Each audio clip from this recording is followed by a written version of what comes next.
Di antara mujaddid abad ke-12 yaitu Muhammad bin Abdul Wahab. Namanya Muhammad bin Abdul Wahab. Beliau menjaddid agama ini karena di Jazirah Arab sudah banyak kesyirikan. Sudah banyak bid'ah. Syirik dan bid'ah itu banyak sekali sudah. Catat baik-baik teman-teman bahwasanya Al-Mukarram wal Mutaram Yazid Jawas ini berkata bahwa Muhammad bin Abdul Wahab, pendiri Wahabi, katanya seorang mujaddid atau orang yang mengembalikan ajaran agama pada kemurnian. Artinya sangat memerangi bid'ah. Tapi dalam ceramah yang lain, Yazid Jawas ini ternyata berkata begini. Ustadz, bagaimana hukumnya baca Al-Quran di kuburan? Nggak ada contoh. Nabi nggak pernah baca Al-Quran di kuburan. Sahabat nggak pernah baca Al-Quran di kuburan. Para tabi'in nggak. Nabi suruh baca Quran di rumah dan juga di masjid. Al-Mukarram wal Mutaram Syekh Yazid Jawas ini berkata bahwasanya Muhammad bin Abdul Wahab, pendiri Wahabi, ini katanya seorang mujaddid, yaitu orang yang mengembalikan kemurnian ajaran agama Islam, orang yang menyelamatkan umat Islam dari bid'ah, katanya teman-teman. Namun dalam ceramah yang lain, Al-Mukarram wal Muhtaram Syekh Yazid Jawas Al-Wahabi ini ternyata mengatakan bahwa membaca Al-Quran di kuburan itu tidak pernah dilakukan di zaman Nabi, tidak pernah dilakukan di zaman sahabat ataupun di zaman tabi'in. Padahal kalau Al-Mukarram wal Mutaram Yazid Jawas ini benar-benar alim, ya, kalau dia benar-benar alim dan merasa mengikuti Muhammad bin Abdul Wahab, pendiri Wahabi, hendaklah orang ini dan teman-temannya yang lain membaca langsung kitab Muhammad bin Abdul Wahab, pendiri Wahabi, dalam kitabnya yang bernama Ahkamu Tamannil Maut. Apa kata Muhammad bin Abdul Wahab di sini? Wa akhraja Sa'dun Az-Zanjani an Abi Hurairah marfu'an man dakhalal maqabir thumma qara'a Fatihatal kitabi wa qul huwallahu ahad wa alhaakumut takatsur thumma qala inni ja'altu thawaba ma qara'tu min kalamika li ahlil maqabiri minal mu'minina wal mu'minati kanu syufa'a lahu ilallahi ta'ala. Dan Sa'ad Az-Zanjani meriwayatkan sebuah hadis dari sahabat Abu Hurairah secara marfu, barang siapa yang memasuki pekuburan lalu dia membaca surat Al-Fatihah dan dia membaca surat Qul Huwallahu Ahad atau surat Al-Ikhlas atau dia membaca Alhaakumut Takatsur, kemudian dia berkata, saya menjadikan pahala bacaan Al-Quran ini untuk penduduk ahli kubur dari kalangan orang mukmin ataupun mukminat, kanu syufa'a alahu ilallahi ta'ala, maka mereka akan menjadi penolongnya kelak di hadapan Allah subhanahu wa ta'ala. Lalu kemudian dilanjut oleh Muhammad bin Abdul Wahab, wa akhraja Abdul Azizi sahibul khallali bisanadihi an Anas marfu'an man dakhalal maqabir faqara surata yasin khaffafallahu anhum wa kana lahu bi adadi man fiha hasanatun. Dan Abdul Aziz, santri daripada Imam Al-Khallal, meriwayatkan sebuah hadis dengan sanadnya dari sahabat Anas secara marfu, barang siapa yang memasuki pekuburan lalu orang tersebut membaca surat Yasin, maka Allah akan meringankan siksaan mereka, dan baginya, bagi orang tersebut akan mendapat pahala kebaikan sejumlah penduduk ahli kubur yang ada di sana. Lagi teman-teman, dalam kitabnya Muhammad bin Abdul Wahab gitu, makanya baca itu kitabnya ya.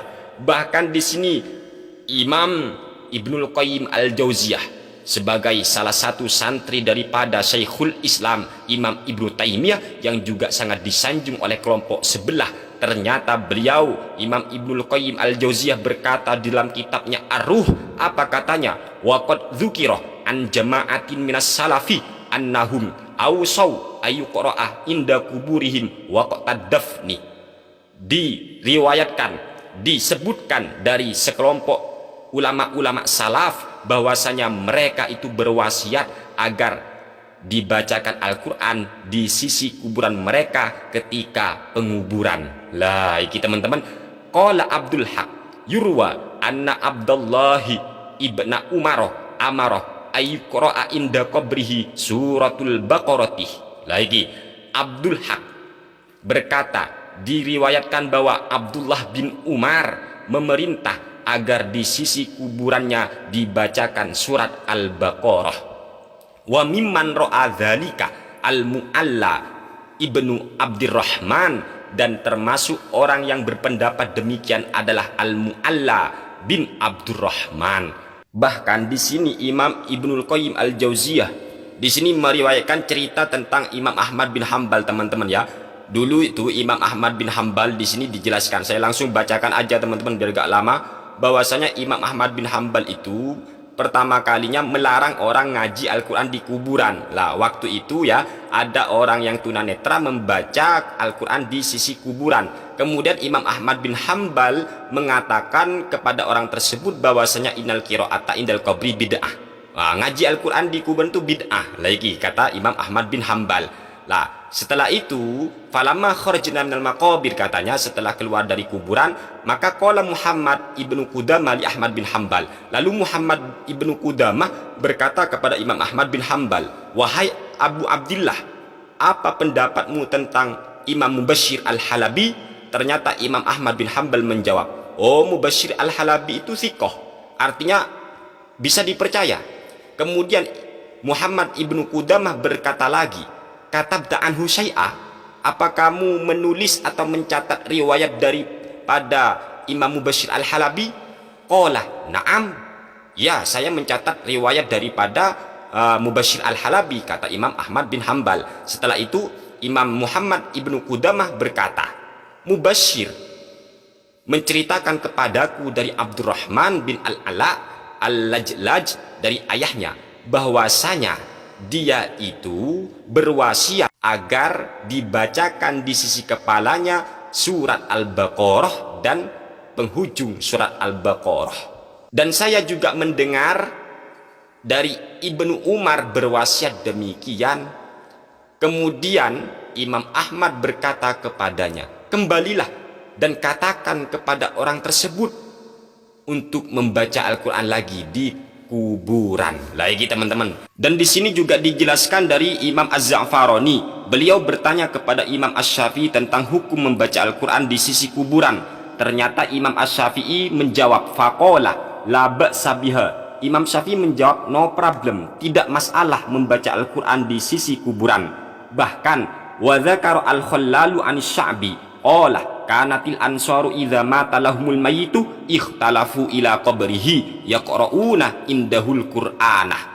Jadi Al-Khallal di sini menceritakan dari Asy-Sya'bi bahwasanya apabila kaum Ansor itu ada orang yang meninggal, mereka itu berbolak-balik pergi ke kuburannya seraya ngaji Al-Quran di sisi kuburannya. Hai teman-teman ya.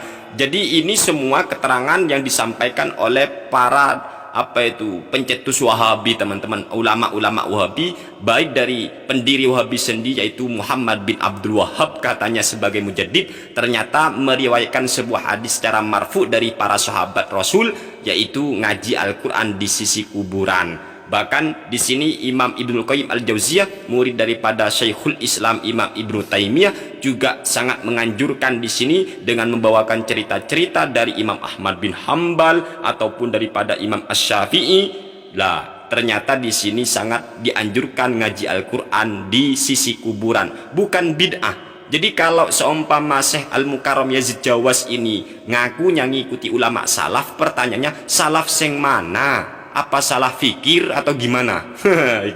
Jadi tolonglah ya, tolong ngaji yang benar, ngaji yang banyak, baru ceramah ya, jangan dikit-dikit bid'ah gitu loh. Dikit-dikit bid'ah itu karena tidak tahu dalil, bukan karena tidak ada dalil, namun tidak tahu dalil gitu loh.